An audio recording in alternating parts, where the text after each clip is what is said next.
And welcome back to What If. We're continuing off the What If. This might be the last What If for this one. I'll have to figure that out. But we're continuing on the What If right now of what if Goku had gone Super Saiyan as a kid.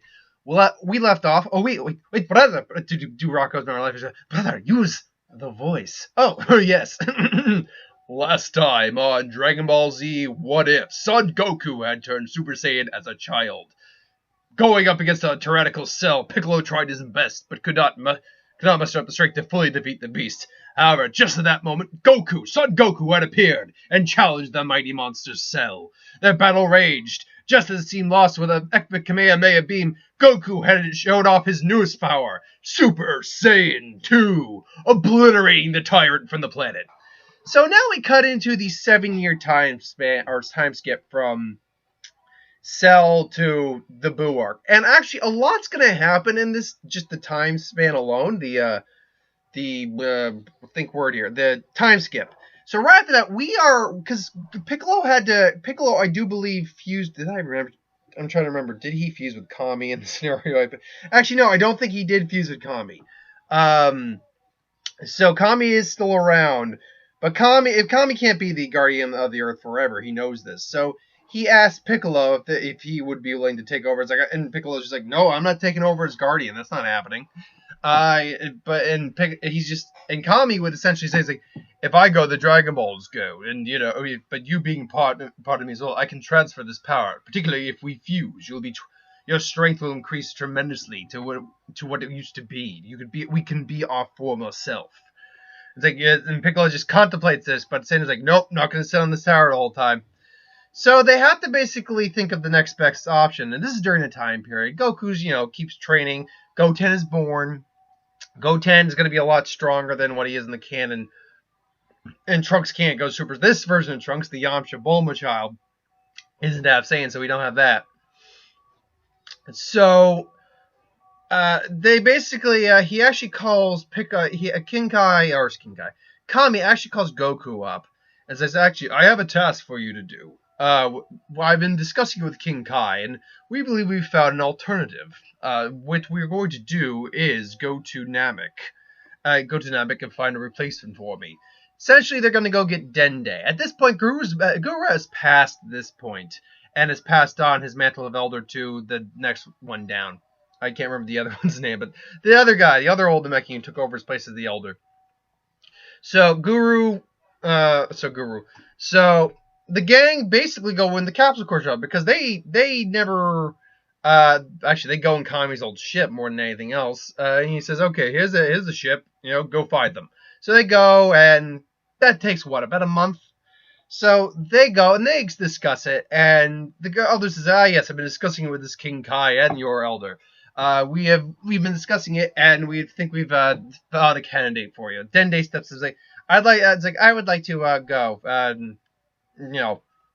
don't know exactly why you would, but Dende eventually is the one who does go, because none of these guys have gone to Namek, so they don't owe them any debt. However, they know there's an Elder Namekian, and it's important for them to carry their traditions. So Dende, I think, would volunteer. I guess that'd be the most likely reason for Dende's willingness to go. So Dende volunteers. They go back. And then Dende meets Kami. Kami gives him gives a warm, almost fatherly smile. He's like, "Hello, young Dende. How are you? I have been guardian of this planet for over 300 years." And they basically just goes on a bit of an explanation. It's like, do you know what it will be, the requirements, the responsibilities of being the guardian of this earth will require? And you're willing to accept these responsibilities? It's like, yes, I am. And then the technique that we must employ. But it's forbidden. Isn't that forbidden? Yes, it is, but only for certain reasons. I actually imagine that is why Kami passes basically all the knowledge into Dende's younger body. Dende's power does double through the Namekian fusion. We're not exactly sure how it works when you're not the same two halves of the same whole. But let's just assume Dende's power does double. Dende didn't have a high power to begin with, but let's say it doubles. So he is stronger. He's stronger than your average person anyway, especially for a child Namekian. And he has all of Kami's knowledge. takes it in for a little bit, and he's like, I'm ready to start my duty as guy. Great. Now stand here and look at the earth. It's like, what? Yeah, that's what you do, bitch. You stand here and look at the world. Look at the little maggots. It's like, that's nothing. I'm doing nothing all day. It might be nothing right now, but give it a couple hundred years and you'll find it the most relaxing activity ever. Now, if you excuse me, I'm going to do my own relaxing activity. It's like, can I get a hit of that pole, man? It's like, yeah, sure, why not? So him and Denver are just gonna get high as fuck. I'm looking at, everyone's like, yeah. Okay, so moving on through the 7-year time skip. During this time, Piccolo would be, a lot of the Z-Fighters have gone their own ways, but I think also, Satan is nowhere near as big as he was in the time because he's not the savior of Earth. But he's still like a martial arts champion. However, here's the thing, I don't believe at least during the 7 years there was a martial arts tournament because that was the reason Goku came back anyway. So right now there's no martial arts tournament going on. So as it stands, Goku just spends time training, trains with Piccolo every now and then. Piccolo comes down for counters, look at the train once in a while with Goku. Like every couple of months, he trains with Goku for a period of time. So you factor that in. And at this point, I'm kind of beyond actually saying what power levels are at this moment, but I'll basically just give a general strength index. Through 7 years of that, plus Piccolo and Goku still training with both Gohan and Goten. Again, he reiterates that it's important that Gohan at least know how to defend himself. And as 7 years passed, 7 years of training, not hardcore training, but off and on training, I think I had put Gohan around the 5,000 marker last time. Gohan would probably be sitting comfortably in around the Zarbon, around 30,000. Again, it's more like the periodic sparring with Piccolo and Goku. Goten would be actually much stronger and still activate Super Saiyan, particularly with his dad there. So Gohan would be much more. Goten would probably be in the, when you factor Super Saiyan and all that, he would probably be somewhere in the neighborhood of the suppressed final form Frieza, so around like the 5 million marker. Likewise, I think Yamcha would still train off and on. Krillin would be an interesting thing because there is no 17 or 18 in the scenario. They're gone. There's nothing to that. Even if you wish them back, he's never actually encountered them. So it's not like he's made an impression on any of them. They might be back and alive, but they're not doing anything. They realized they briefly woke up and got absorbed. It's like, oh god, what happened? So they've probably been laying low and doing their own thing. Maybe 18 probably just globetrots and does whatever they want. 17 becomes a park ranger. Whatever. I could see them trying to maybe start some crap. It's like, but the minute they probably find Goku and get an idea of his power, they would realize immediately that they would not stand a flippin' chance against Goku at this point. Krillin, meanwhile, has been training probably a long time with Roshi, probably even trains with Goku every night. He is Goku's best friend, so it's likely he and Goku would train together. This would actually put Krillin much higher. Now, granted, we have to understand that he has not had his inner potential released in this version of the series, but he has had a one go of training in the hyperbolic time chamber. So I would imagine that, long-term semi-train between Roshi, and I imagine Krillin would actually maybe follow a bit in suit in Roshi's style, because Roshi, despite drinking from the Fountain of Youth and, having kind of eternal life, he can be killed, and there is probably a limit to his age. There will be a time where Roshi's not around anymore, so Krillin's kind of taking up the mantle of the turtle style. But, all the while Krillin, and the most important thing to know about Krillin, he never grew his hair out. He is still bald, because he's still a martial artist. So Krillin is very much, I would say he's much stronger in this version than he is in the normal version. Piccolo and Goku. Piccolo could, at this point, easily go toe-to-toe with, like, Vegeta, Super Saiyan 2 Vegeta at that point. particularly adding like Kaioken, because remember, our version of Piccolo, there's a fusion for you. Our version of Piccolo does know the Kaioken. And Goku, 7 years training. I always go into the belief that Goku's 7 years of training, granted he did in the other world, he would still unlock Super Saiyan 3. The reason for this is that so I hear people argue all the time that Goku did it because he had a dead body. He could push his body past its limits. But Gotenks was a fusion, and he could do Super Saiyan 3, and he was alive. Now people argue like that's because it's the fusion magic and makes the body stronger. If anything, Super Saiyan 3 wore out the fusion far quicker. That doesn't make any sense. Just because it's magical does not mean it's still your body still doesn't have the limitations. You're trying to argue that Kid Gotenks had a stronger body that with greater with limitations that were not the same as Goku's. I find that really hard to believe. So yeah, I think Goku does get Super Saiyan 3. I do think it takes like about 5 out of those 7 years to do it, but I think he does it. And then he's able to spend a couple of the other years perfecting Super Saiyan 3 and making sure the energy drain doesn't hurt him as much. So we cut over to I think it was the 25th annual Budokai. Now, there's no Vegeta. There is no Goku's not dead. Gotenks pretty much dominates the kids division, and they win the prize money from that. And Chi-Chi's like, yeah. And basically, she lets Goku compete. One, because she knows she needs to give Goku some time to flex what he's naturally good at. Plus, the prize money is really going to help. Satan, we should know, Satan doesn't know anything about these guys. Like, he was scared as shit when he saw them. He's like, oh god, them again. This one's like, oh, these chumps can't take on the mighty Hercule, Satan. All the while, Gohan participates. It's pretty much the same way. There's no great Saiyan man in this. I should make that clear, because Gohan's never been a real fighter. He knows how to fight because of his dad, luckily, and Piccolo. But doesn't feel the need to. He'll go and help someone if he needs to, but he doesn't feel the need to go and fight crime, particularly with his dad and Piccolo's still around, and Krillin. So, but Videl and him, both, they train. Videl's also nowhere near as suspicious of Gohan as she is in the original one, because Gohan's just not as, suspicious. Granted, he's still got his, enhanced abilities and all that, so she is a little wary of him, but he still, gets out of there and everything along those lines. Granted, they still develop their friendship, and here's an interesting thing with Videl is that she actually goes to train at Gohan's place, and she does meet Goku. Now, she has no idea Goku, but she hears that name Goku, and it does, because remember, her dad, Hercule, is a martial arts champion.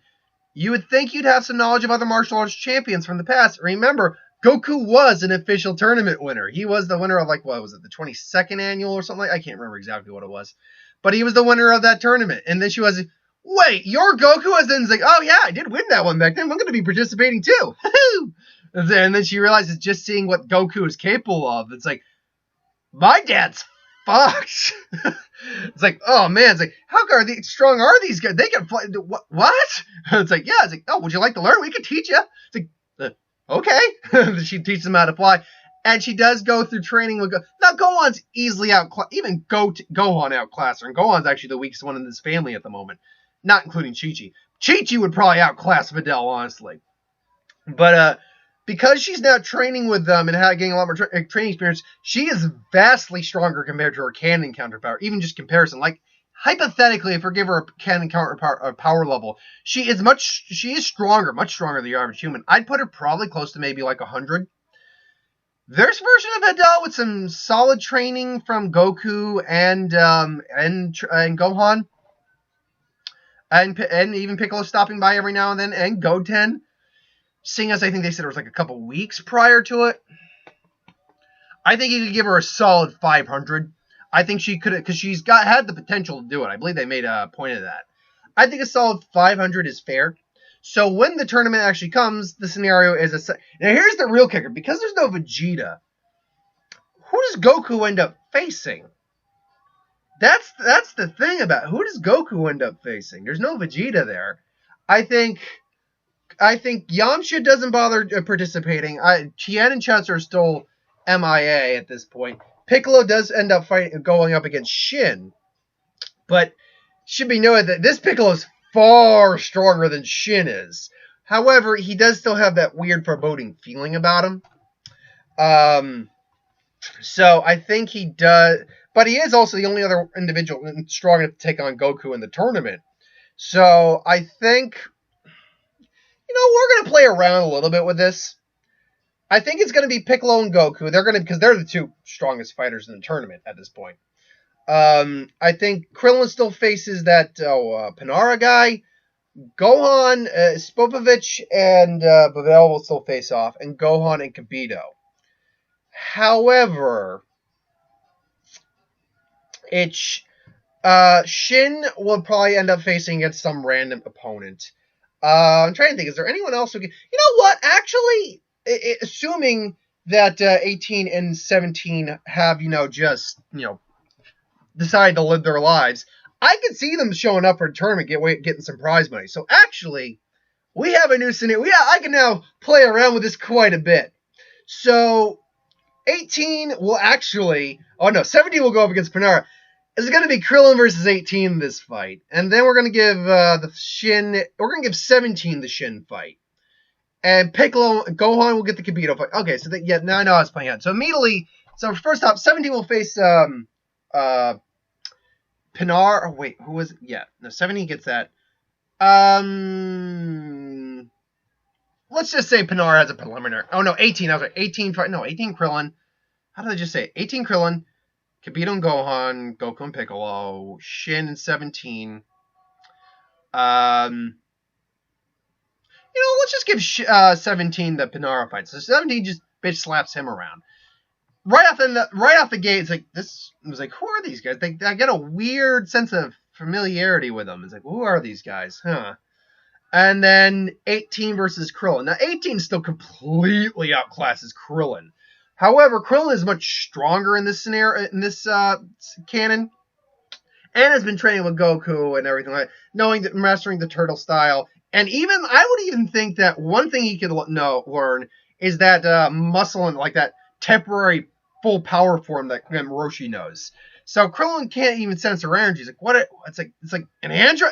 And they remember the fact that they can't sense their energy. So are these guys androids? It's like you're an android. It's like I thought all the androids were killed. It's like, yeah, we got brought back to life for some reason. We're not certain why, but that bastard cell's gone. So it's like, yeah, it's like you're not just trying to play anything. All I'm planning to do is get that prize money. It's like all I'm playing, and I would imagine 18 would flirt with this. All I'm playing, cutie, is to get that prize money.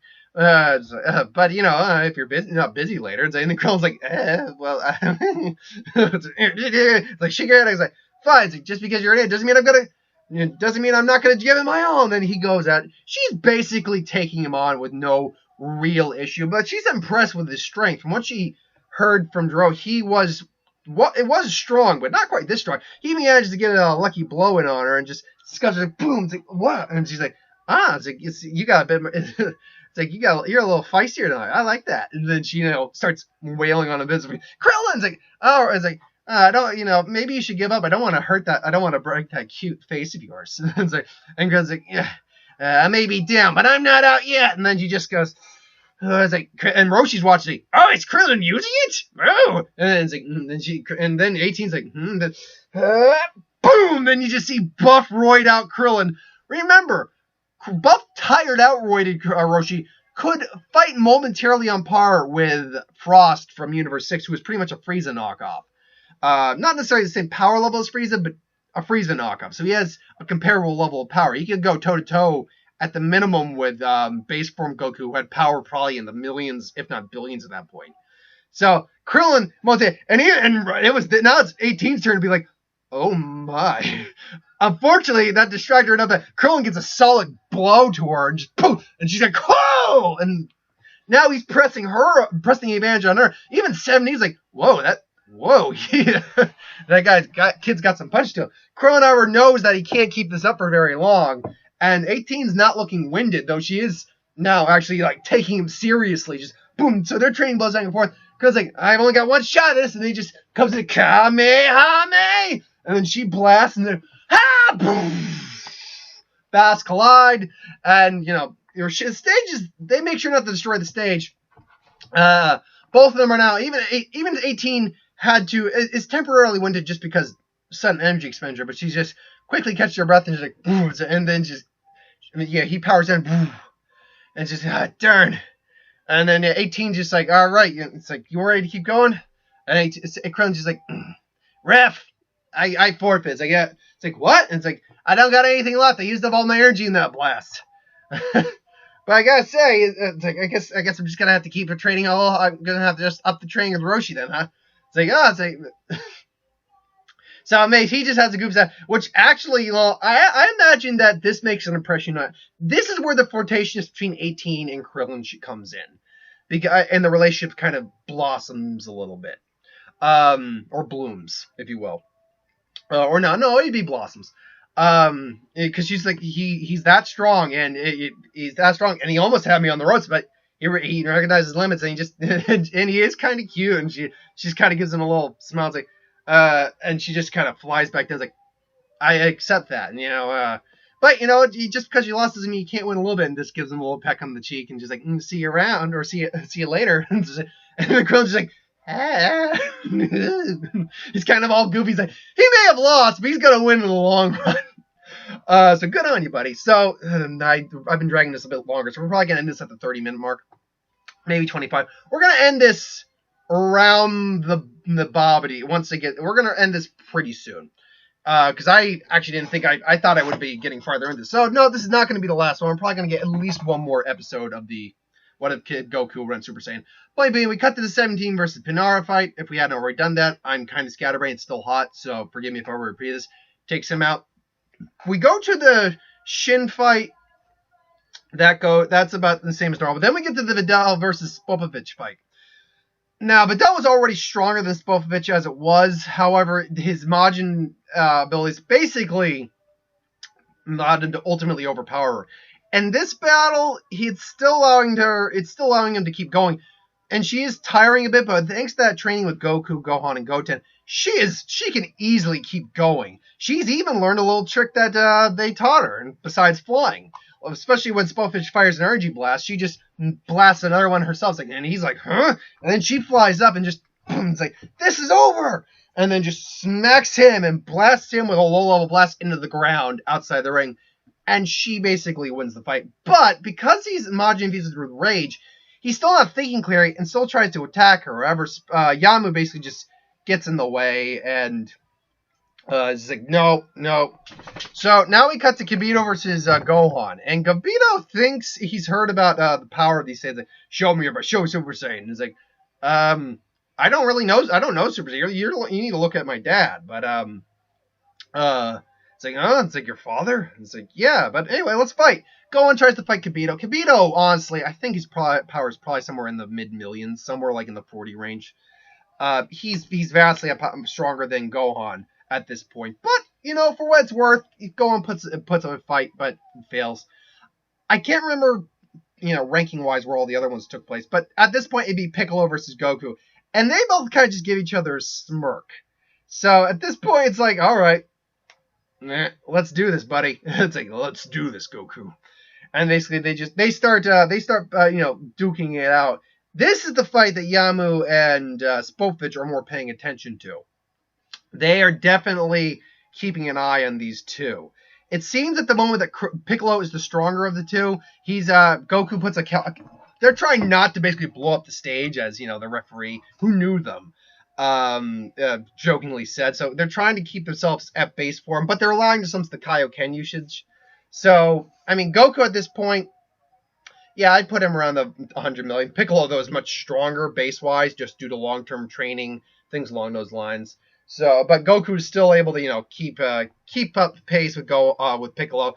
They're fighting. At this point, Spopovich and Yama both basically decide to go after Piccolo, because again, Goku has not displayed Super Saiyan at this point. So they go after Piccolo, while Piccolo has like a Kaioken up. Probably not a high one, like a Kaioken maybe times 5, which would put him around 3 billion-ish if my head math is right at the moment for where I have him. And basically, they go and they attack him, and they drain his energy. Oh! And then they go after him. It's like, what happened with Piccolo? And they give him a Senzu Bean. Piccolo's fine. They go, which I should note, that is roughly around the power, I believe, that Gohan was at when they stole his energy. So, Boo is still at 50% at this point. Granted, you could make the argument that that's with a temporary boost from Kaioken. So, I'll allow it. They still at 50% for the pressing matter. So now we're going to end it with them going to try and stop Babidi. Which leaves 17, 18, and Satan and the remaining fighters there. So ultimately, to cut that short, I think it's going to be 17 as the winner because I think he is the stronger of the two between him and 18. So yeah, 17 will end up being the ultimate winner of the martial arts tournament. But we'll get back to that when we get back to that. So thanks for watching. Hope you enjoyed. Again, I'm sorry if I was a little scatterbrained or over my words. It's hot, therefore I can't think as straight as I normally would. But anyway, thanks for watching. I hope you enjoyed. Like, comment, share, subscribe. As always, if you want us to review something, put in the comments below. Let us know. We'll do a review of it at some point. Ideas for who would win, Star Wars, superhero, what if, magic, anything I do on this channel, put them in the comments below. Let me know. I'll get to that at some point. Oh, actually, this is coming out on Wednesday. I'm recording this on Tuesday. So yeah, there will be who would win later today as well, and Death Battle prediction, because the Jin, as his name, people are really getting on my case for pronouncing Jin's name. I'm like, look, it's Jin. I believe Tekken is, if I'm not mistaken, the Japanese-based game, and even if it's not, you really don't see how someone could pronounce Jin as something like Jean. I can be pronounced a different way, not just in. It can be in as well. So, yeah, I'm amazed people were really getting on my case for that. Obviously, I didn't play the game, so, wow. People were really kind of digging into me for that.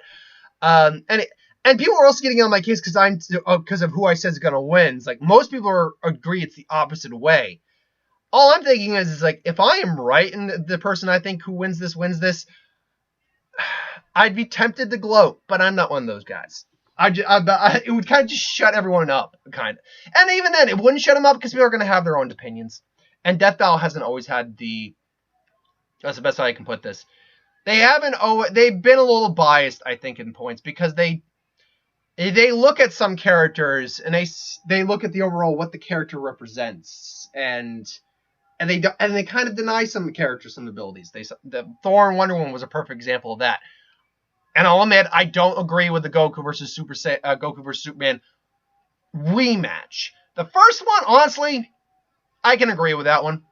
The second one, I don't agree with that one. I honestly just don't agree with that one. But that's my opinion. Anyway, thanks for watching. I digress. And I'll see you next time, folks. It's hot.